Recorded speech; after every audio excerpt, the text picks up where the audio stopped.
first arrow up high, and the second one I'll have to settle with an 8. Got the balloon though. Thanks for watching.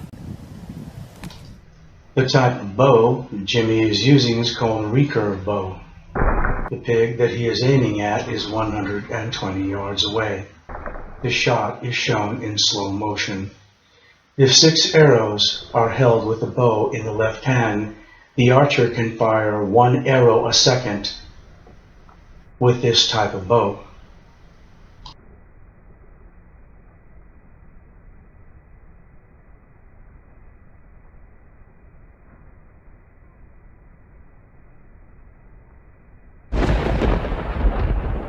The Huns used the bow in a 180-degree arc and reached 300 to 400 yards, able to kill horses and even pierce armor.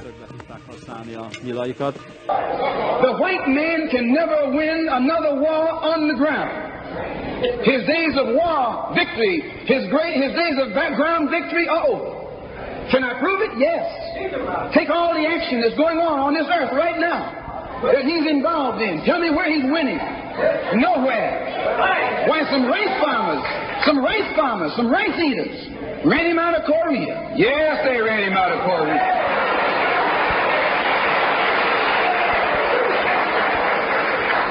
Rice eaters with nothing but gym shoes and a rifle and a bowl of rice.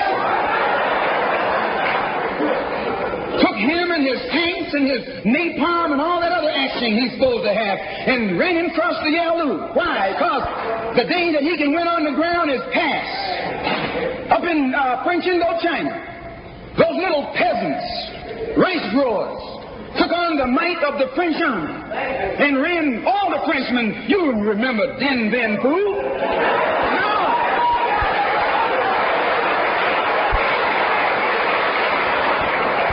The same thing happened in Algeria, in Africa. They didn't have anything but a rifle. The French had all these highly mechanized instruments of warfare, but they put some guerrilla action on. And a white man can't fight a guerrilla warfare.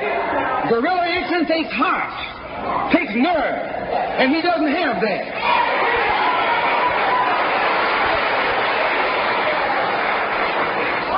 He's brave when he's got tanks. He's brave when he's got planes. He's brave when he's got bombs. He's brave when he got a whole lot of company along with him. But you take that little man from Africa and Asia, turn him loose in the woods with a blade.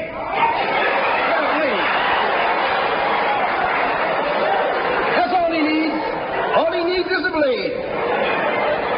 And when the sun comes down, goes down, and it's dark, it's even Steven.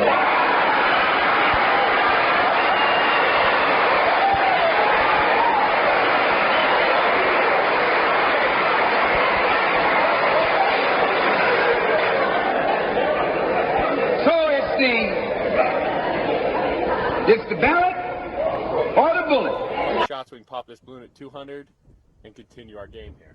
See everything? Coming at you.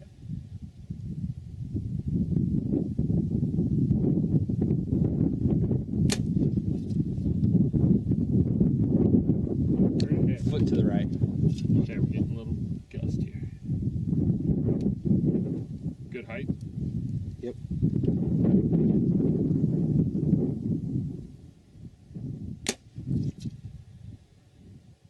Ah, boom.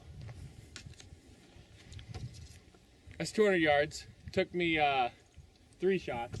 I'll admit, it was a full 3. I wanted to say 2, but it was 3. Anyways, we grab those arrows, move around back.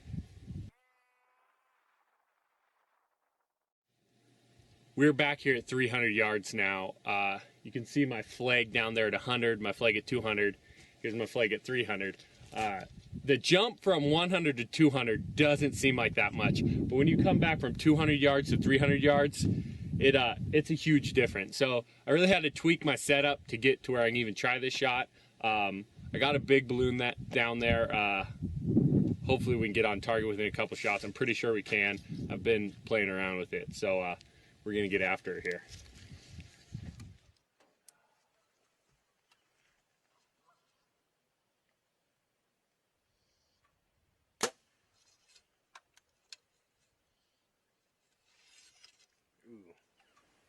6 inches right.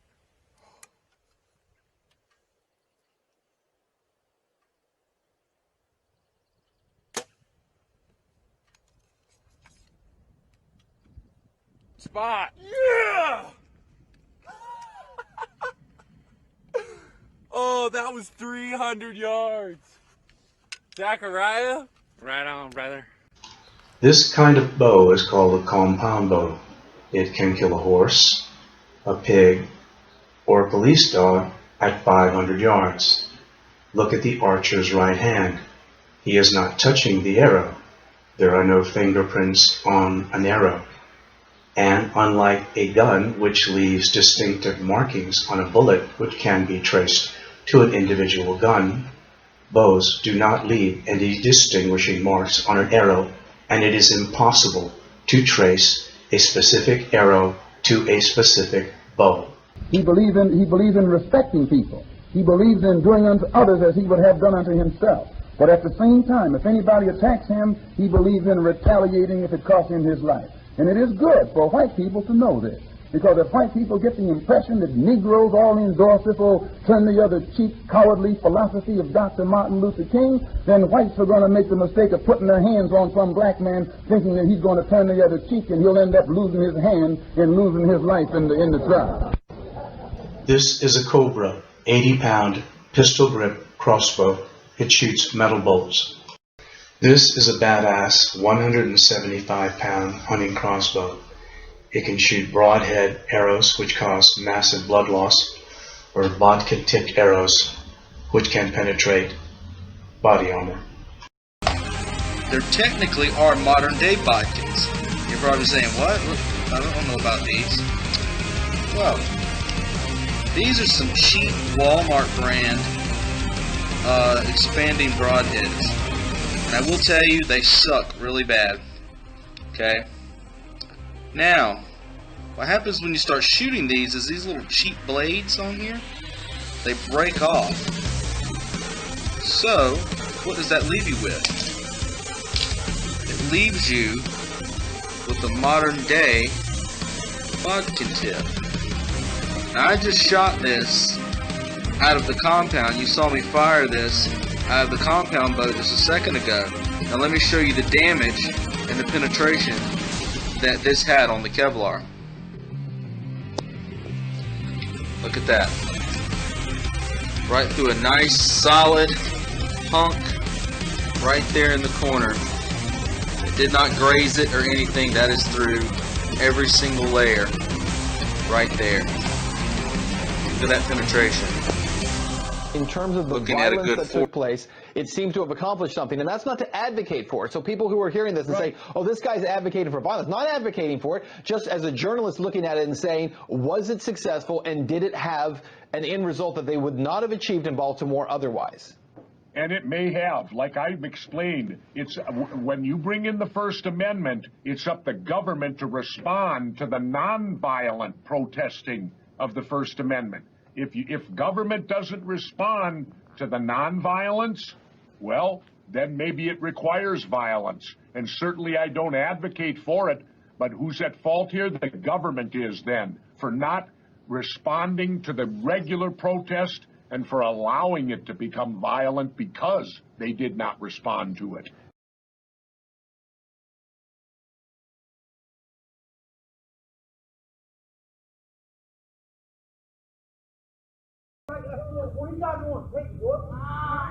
Ray, his leg look broke. Look at his leg. Look at his leg. That boy leg look broke.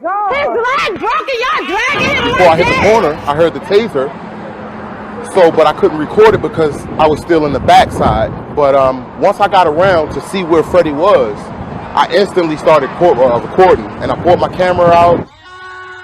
I couldn't get a good view from the back, so I went around the van to try to get a better angle. I just saw the way they had him folded up. They had him folded up like he was a crab or like a piece of origami, you know what I mean? Like, he was all bent up, and they had his knee, the officer had their knee and his neck, and he was just screaming. He was, I mean, like screaming for life, you know what I mean?